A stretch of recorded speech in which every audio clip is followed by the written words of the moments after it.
Hello and welcome back to another episode of Cooking with Kev. Today I'm going to be making a super tasty Bolognese, my own recipe. We're making it from scratch.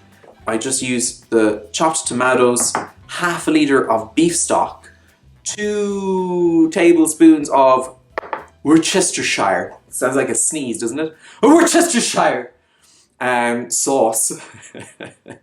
Sorry to everyone at Lee and Perrins. 1 tablespoon of tomato relish.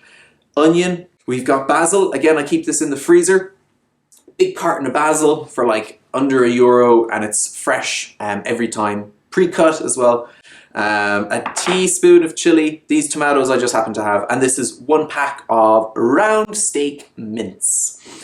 And 1 can of chopped tomatoes, and I think we've done a circuit here, haven't we? We're back to half a litre of veg stock, beef stock, and that's all you need to make a homemade Bolognese. The things that you get in jars are so tomatoey, they're so vinegary.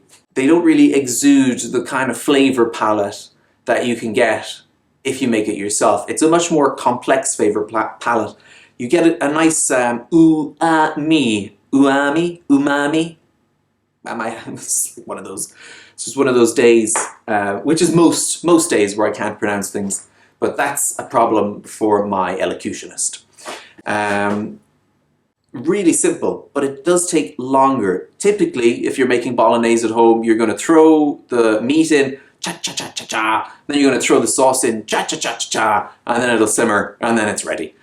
This one, you need to reduce it because we're throwing in loads of liquid. You just leave the lid off over a low heat for about an hour. Now, that 1 hour is time well spent because it breaks everything down. It allows the flavors to come together, to mix and mingle. It's like a Saturday night at a swingers party inside in that pot. And so without any further ado, we'll move on with it. So we're going to throw in our onions first with a little bit of olive oil.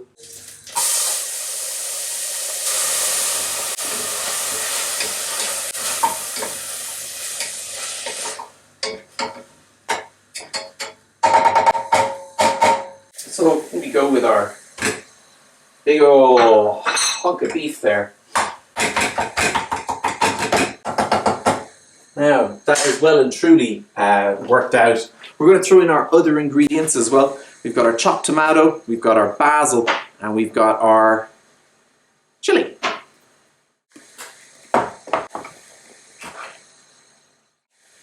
Good, I didn't want to get any on my shirt. It's just a total fluke, it opened. Normally they just break in my hand. So, in with the tomato. In with the basil, and in with the chili. We'll give it another mixaroo.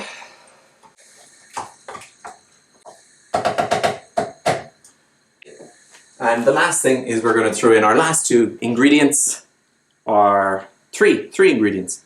Tomato puree.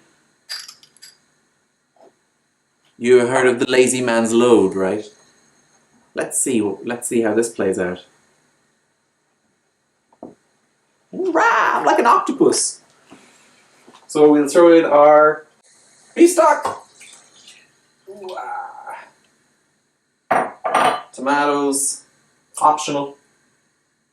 We got our Worcestershire sauce and our tomato puree. 1 last big stir. So we're going to turn that down to a medium-low heat and leave it for about an hour with the lid off so it can reduce. And it's going to make the nicest, richest, beefy tomato herby sauce. The secret is having it reduced down. That is an unusual step, but it gives time for those flavors to come together. So let's come back in an hour. And then we'll do some like editing there, and then it'll cut right back to 1 hour from now, okay? But leave this bit out because this is just after the clap, you know, after the clap. It is suitably reduced now, look. It's shed all that water, and see if we bring the spatula back here, it doesn't really backfill very quickly. It's so rich and vibrant, and the smell is bellissimo. So very quickly, I'm going to throw on my my pasta. I'm going to get a bit of parsley. So got our little bit of parsley. And now, I don't want this to spill over, just create a mess. So the opposite, that's how the mess is made. So that is, so look, that's a great consistency. You can see how much that has reduced when we pull it back.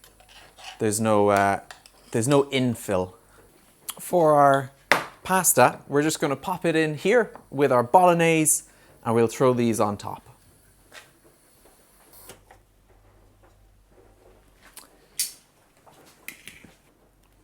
I love the steam. Do you remember the end of the Temple of Doom? Where they're inside that kind of furnace, fire, lava pit, and there's all that steam going. I definitely get those vibes every time. Every time I've got a pot with steam, it's like, yeah, Temple of Doom time. There'll be no awards for dexterity there anyway. And now we'll spoon this in again. Look at how thick that's gone. So nice.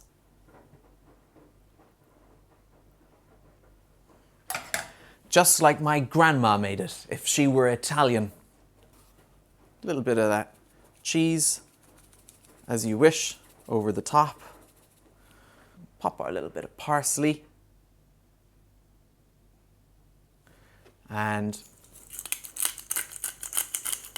our cracked black pepper. There is a beautiful, simple, totally tasty, tastier than you'd get out of a jar, Bolognese. You'll be speaking Italian after you eat this. Speaking of eating,